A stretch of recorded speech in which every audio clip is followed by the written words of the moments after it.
Добар ден, почитувани гледачи на видео изданието на порталот Работник. Денеска наша гостинка е председателката на Сдружението на текстилни работници Гласен текстилец Кристина Ампева. Кристина, благодарам што прифати да гостуваш во наше денешно интервју. Ти благодарам и тебе, Бобан, за поканата. Би сакал сега како прво, бидејќи имаше твои реакции на еден текст кој што јас го објавив во врска со активистот на левица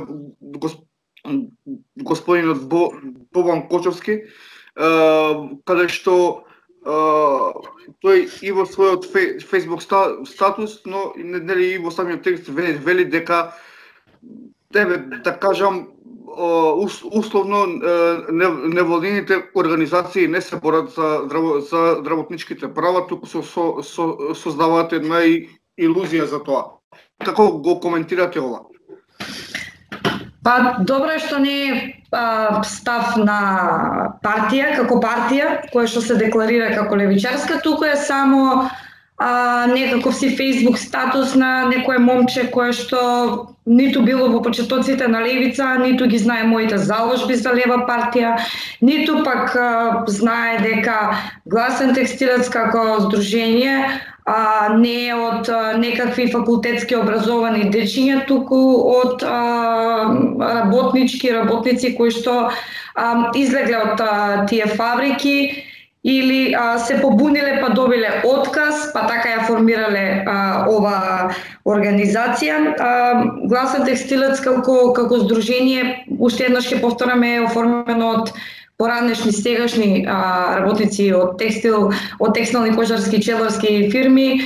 И да ти кажам, сега ми е жал што го искоментирав тоа, бидејќи момчето очигледно не е запознаено со многу работи кои што јас на времето ги дискутирав со членови, постари членови во левица.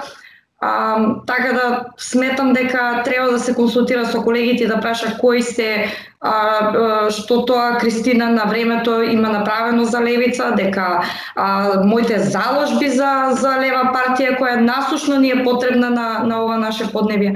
И да ти кажам, уште еднаш, жал ми е што го искоментирав тоа, бидејќи не вреди искрено. Не можеме ние како здружение да се правдаме на активист на политичка партија или пак, не знам, да коментирам тоа што он мисли. За Гласен текстилец може да збори секој и се што, меѓутоа факт е дека од 2017 од формалното формирање до сега имаме над 250 судски постапки кои што нашето здружение ги поднело во име на работници или помогнало на работниците да отидат на суд. Обезбедена е правна помош на не знам колку десетици илјадници вработени, така да очигледно не располага со доволно информации, а јас не би сакала баш да се правдам на некое младо момче кое што нема никаков контакт со машина, со како тоа изгледа фабрика и производствен процес, мобинг, 150 евра плата и слично.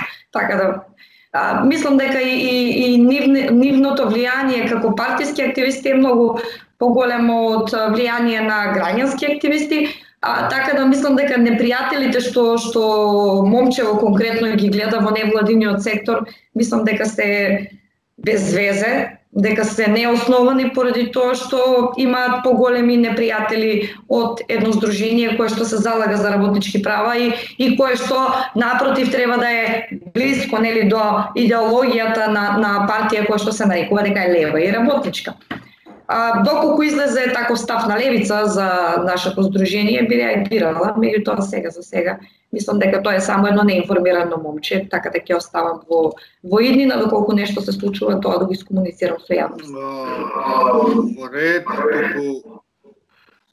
мене ми беше уврска да прашам, така да тоа Тоа одиме на следно прашање. Вчера премиерот Зоран Заев и председателот на ССМ Дарко Димовски има една средба. Вие, бидејќи често знаете да реагирате преку Facebook статуси и изреагирате и вчера.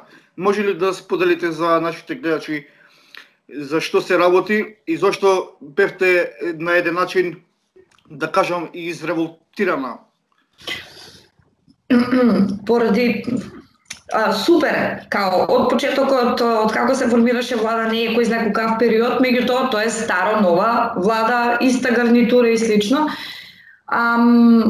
Цело време гледате дека се одржуваат средби со бизнис сектор, стопански комори и слично. Еве конечно почнаа средби со синдикатот, вчера се случи со премиерот на држава и председателот на најголемиот и репрезентативен синдикат, Сојузот на синдикати и председателот Дарко Димовски, тоа е супер.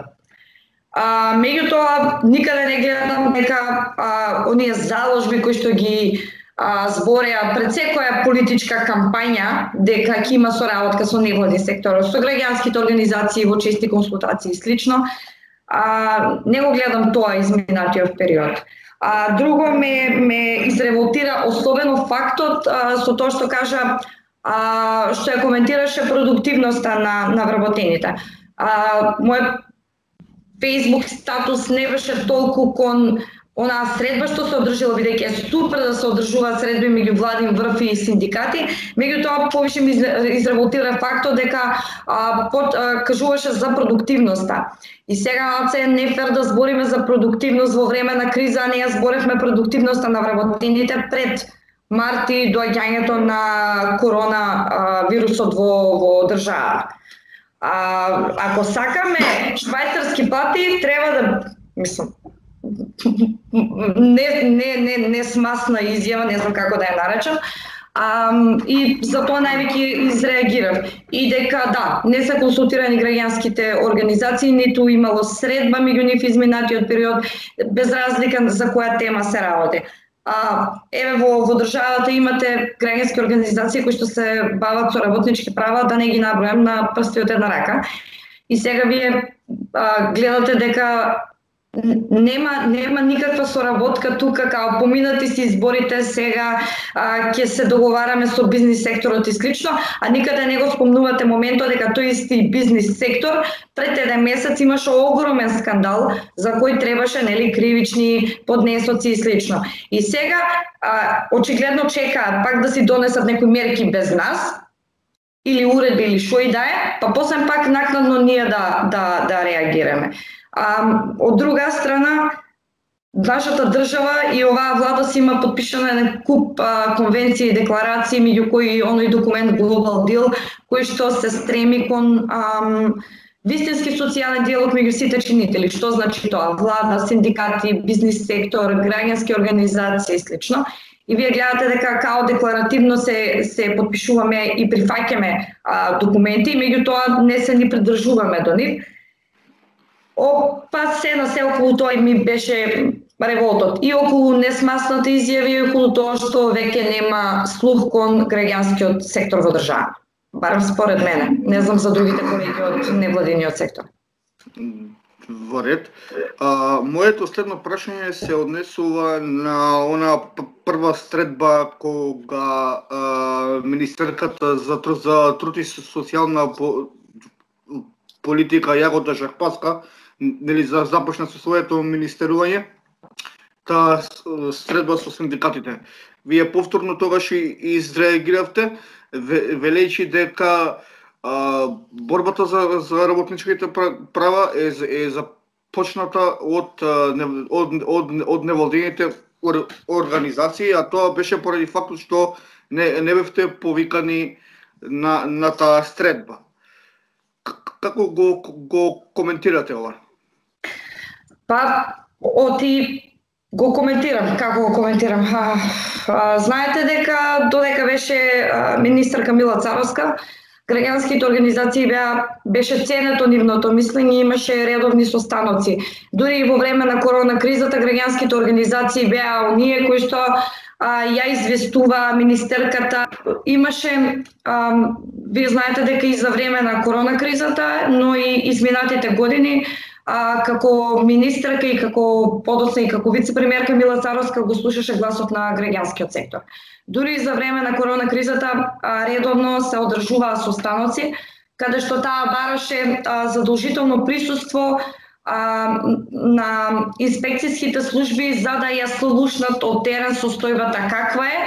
И поради тоа, да кажем, многу од работите и многу од штетите кои што се случуваа поминуваа со, како да кажем, со помала штета, се реагираше, се знаеше состојбата каква е во ШТИП, со работничките права, со исплатата на плати, со неисплаќање на минималец и слично. И сега доаѓа нова министерка која што очигледно ќе нема да ја земе во обзир предходната соработка, а вие го имате гласен текстилец од 2017 здружение кое што прво лобираше и прво збореше за нормираниот учинок дека е проблем во исплатата на минимална плата, лобираше за повисок минималец, збореше за текстилните работнички, за сега ние да имаме еден куп политичари, опозиционери, што ти ја знам, граѓански организации, институции кои што зборат само за текстилните работнички дека се во по-непривилегирана ситуација за разлика од останатите.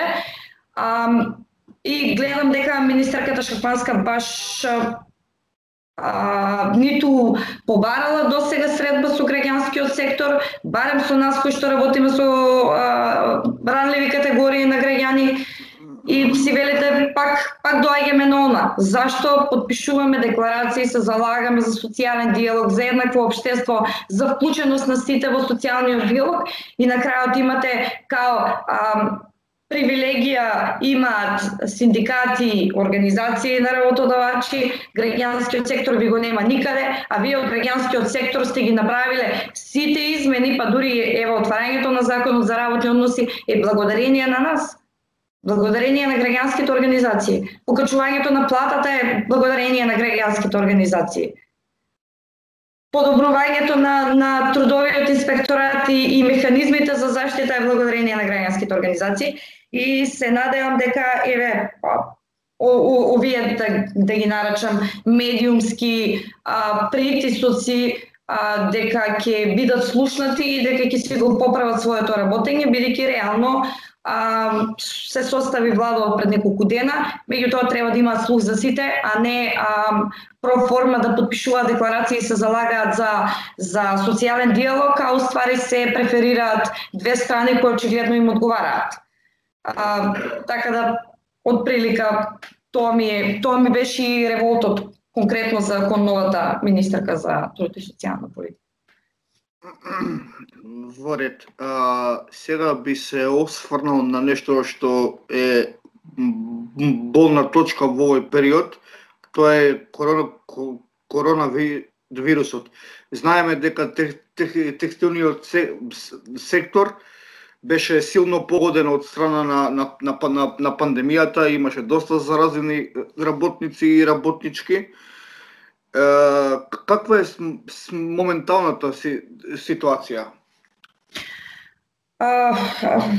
Како што можете да видите и во известувањата секојдневни од Министерство за здравство, можам да кажам дека во ШТИП е драстично намален бројот на новозаразени и мислам дека постигнавме природна имунизација.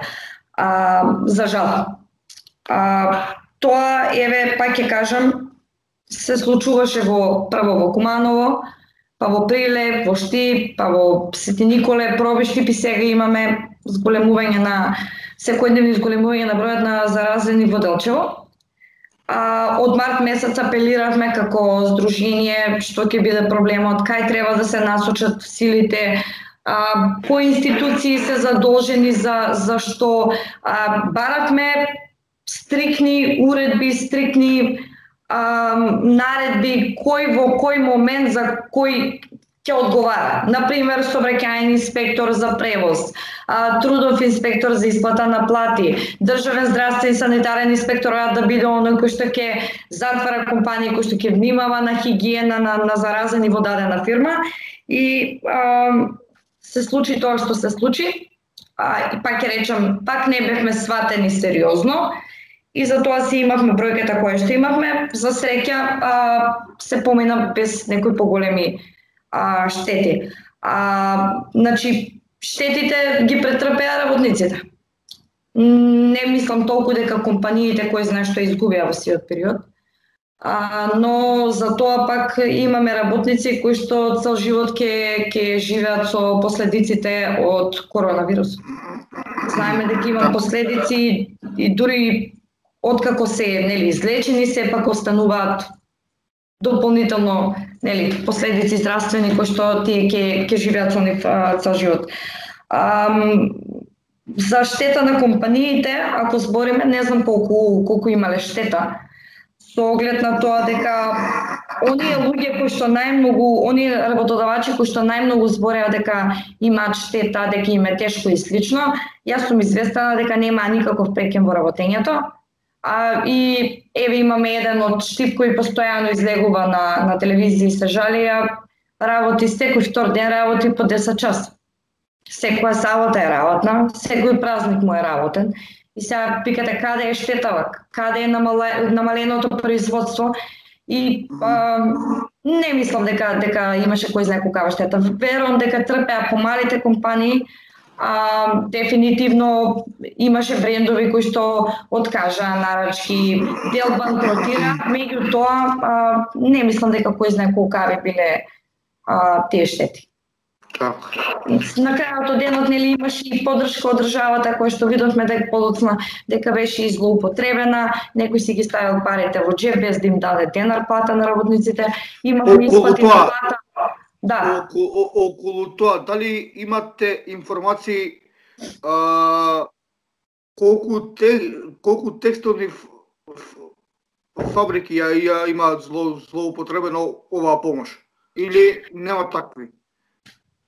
Па видете, баш кога излегуваше списокот со компанија кои што зеле државна помош, а не исплатиле ни еден денар на сметка на вработените, имавме единствено една чеварска компанија, името на една чеварска компанија од околината на Штип беше во списокот, и останати компании јас баш и не видов. Меѓутоа имаше уште еден список кој што ние повторно како граѓанска организација го баравме. Тоа се текстилни компании, претежно текстилни компании кои што за кои што ние се трудиме, работиме, кои што исплаќа во име на плата по 3000 денара, по 50 денара, по 100 денара на сметките на вработените. Ги видовме тие фирми дека земаат државна помош на страната на Open Finance. Меѓутоа, тој список никогаш не го добивме, а станува збор за над 7000 компании кои што злоупотребиле исто државна помош. Меѓутоа, не дека како оние од списокот, не дека не дале воопшто пари, туку дале помал износ. И сега ние тој список се уште го немаме, и во мојот вчерашен Facebook статус го прашувам премиерот зошто кога збориме за продуктивност, зошто не збориме докаде сме со злоупотребите со наши државни пари. Конфирми. Нешто за кое што апелиравме дека ќе се случи, дека ќе се изманипулираат тие финансии, меѓутоа, пак ќе кажам, граѓанскиот сектор, што е да кажем, никогаш не е сватен, на крајот пак доаѓа до она што сме го кажале првично. Моето следно прашање се однесува на работниците во текстилната индустрија. Кажете ми, пристигнуваат ли жалби во однос на прекршување на работничките права во овој период? Да. Од март месец до сега имаме зголемен обем на работа, да го наречам, како што тоа знаат работодавачите да го кажат. Да, има на удар беа претежно мајките на деца до 10 години, бремените жени, хронично болните лица. Имаше спогодбени откази, знаете. Некаде и подписи на вработени беа фалсификувани, се со цел работодавачот да се прво да се отараса од луѓето кои што ги користат тие мерки кои што беа донесени од владата на нашата држава.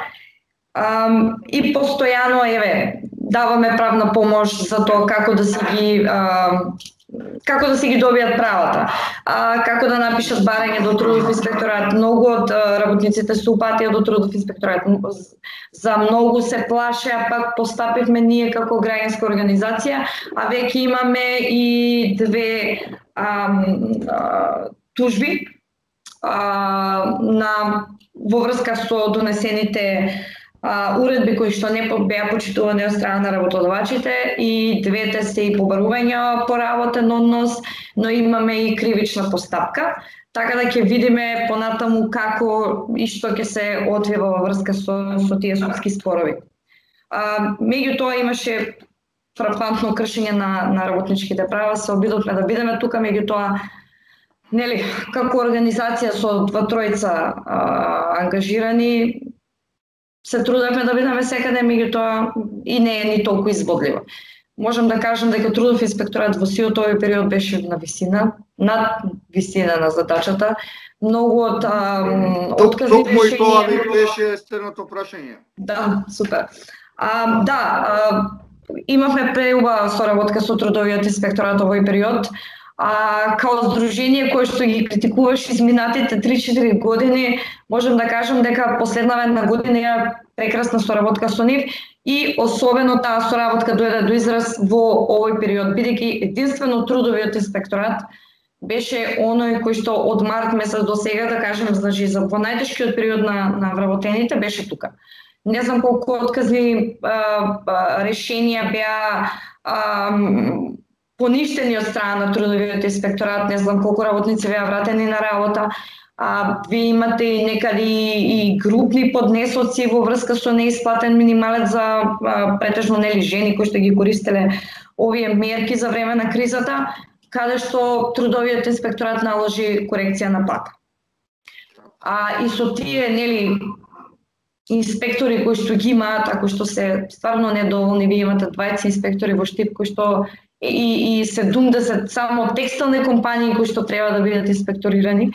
И за секаде каде што и тие и ние знаевме што се случува, значи соработувавме, разменувавме информации, се делуваше брзо и ефикасно и покрај несоодветниот број на инспектори во однос на поднесени пријави.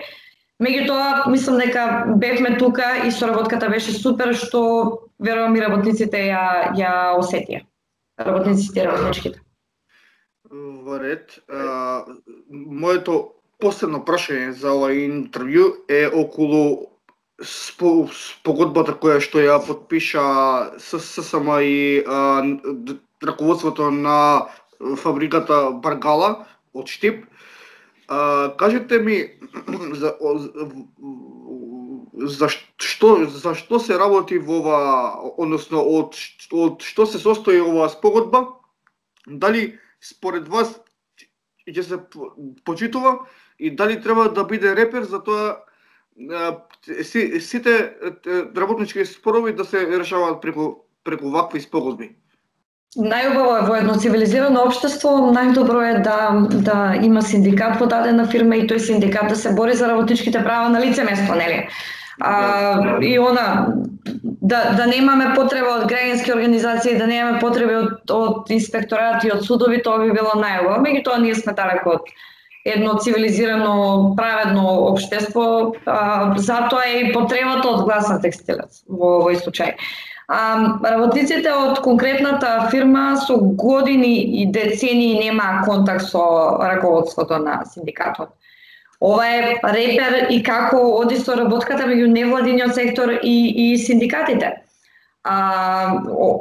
Со Дарко Димовски како председател имаме исто супер соработка. Во изминатиот период често доаѓа во конкретна фирма, бидејќи имаат 100% членство и очигледно фирмата има некои потешкоти. Меѓутоа, без оглед на нивните потешкоти, ние не можеме да дозволиме работниците да бидат оштетената страна, така, бидејќи тие работеле и треба да им биде платено. Она што беше различно од претходната спогодба која што имаше раководството на фирмата со синдикатот, е дека ние како здружение, јас бев лично таму, го мониторирав сиот тој процес и имаше вклучено 5 работнички значи кои што се членови на синдикат, меѓутоа не се од синдикални представници. Значи тоа се работнички со кои што имаме контакти и ние и синдикатот, стари работнички таму, кои што се со децении вработени таму и кои што бараа што да стои во таа спогодба. Рекоа не смее да биде таа спогодба како претходната.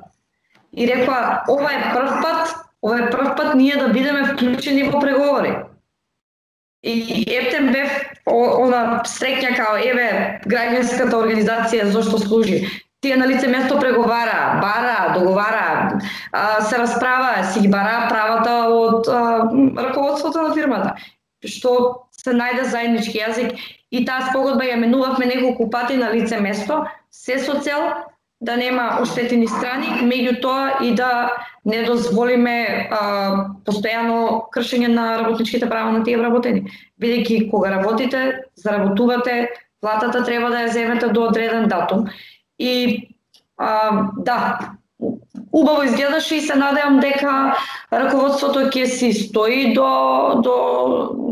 она што е напишано во спогодбата, во спротивно истата се смета за ништовна и тогаш ќе бараме од Сојузот на синдикати на Македонија, како единствен синдикат со 100% членство во дадената фабрика, да се повика на генерален штрајк.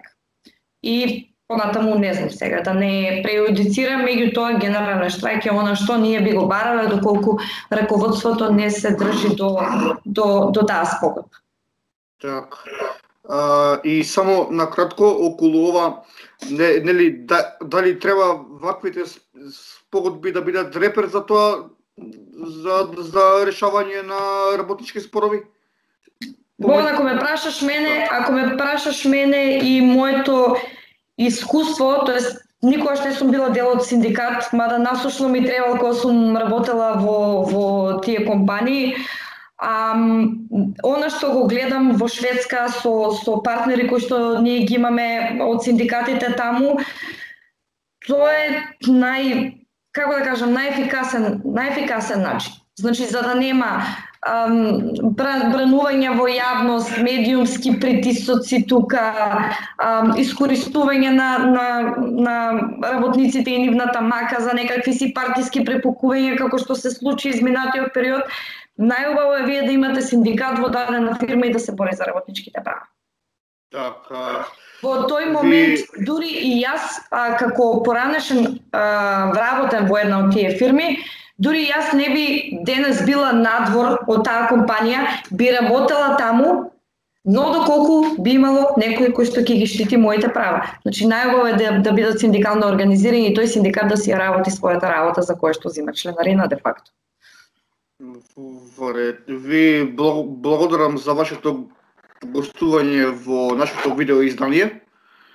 Ти благодарам и тебе, се надевам дека ќе имаме прилика да зборуваме следен пат околу други теми кои се поврзани со текстилните работници. Ги следиме ситуациите и секако сме во контакт и се договараме. Фала ти, Богдан. Поздрав.